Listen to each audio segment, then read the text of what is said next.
At least 51 people have been killed in the tornado that hit Moore, Oklahoma this evening. That is the breaking news tonight from the state medical examiner. But that number, 51, represents only the fatalities that they have found so far in a disaster that is still unfolding tonight. The city south of Oklahoma City was hit this afternoon by a massive twister, a mile wide, with winds of more than 200 miles an hour. Neighborhoods were destroyed, along with an elementary school. Some of the students of the school were pulled out of the wreckage alive. A hospital and a movie theater were also hit. Search and rescue teams and neighbors are digging by hand in a search for more survivors. Here was Governor Mary Fallin a short time ago. I know that there are families wondering where their loved ones are, and right now we're doing everything we can as a state to get as much emergency personnel, state agencies, all the different charities that are out doing search and rescue efforts, trying to make sure that we have looked under every single piece of debris in every single building and along the roads and communities to find anyone that might be injured or might be lost. She also said that children are missing and parents are heartbroken. CBS News correspondent Anna Werner is in the heart of the disaster in Moore, Oklahoma tonight. Anna? Scott, the sun is setting tonight on a scene of devastation.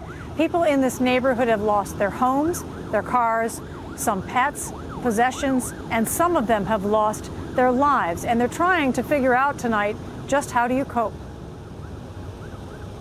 This has turned into a massive tornado.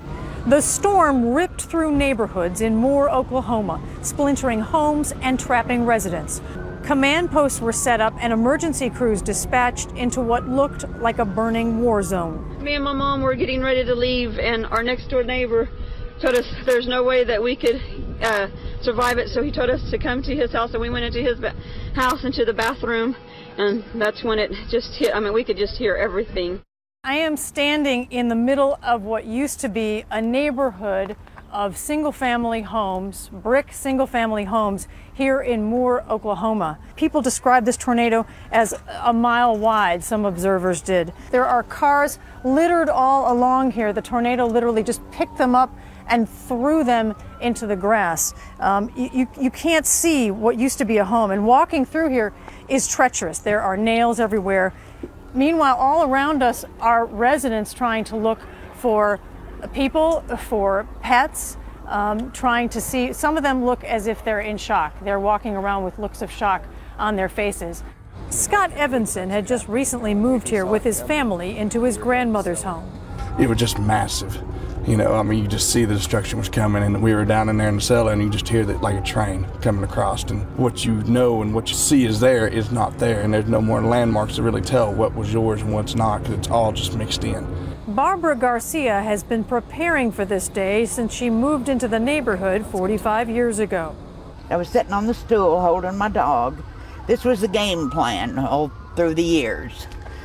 You know, to go in that little bathroom. And I felt the stool come up out of the floor. When it stopped, and I hollered for my little dog, and he didn't answer. The dog. Hi, puppy. The dog. Oh, help me. Help Megan. Oh, Bouncy. Oh, oh, oh. Well, I thought God just answered one prayer to let me be okay. He answered both of them. One happy scene in a day of disaster here. And really, authorities have only just started to try to get a handle on what has happened to this neighborhood and others. And they have a long road ahead to try, Scott, to really get control of this and put people's lives back together. Anna, the tornado was on the ground for an hour. The amount of destruction is unimaginable. What are you seeing in terms of the search and rescue this evening? We have not really seen what we might call a formal search and rescue effort. We have seen a few police officers come in together put on their gloves, look like they're heading off in the direction of looking for either survivors or trying to locate the dead. But it seems like so far there's been a lot of paralysis, and authorities trying to come together now and formulate some kind of a plan to really get in here and see what they've got. Anna, thank you very much.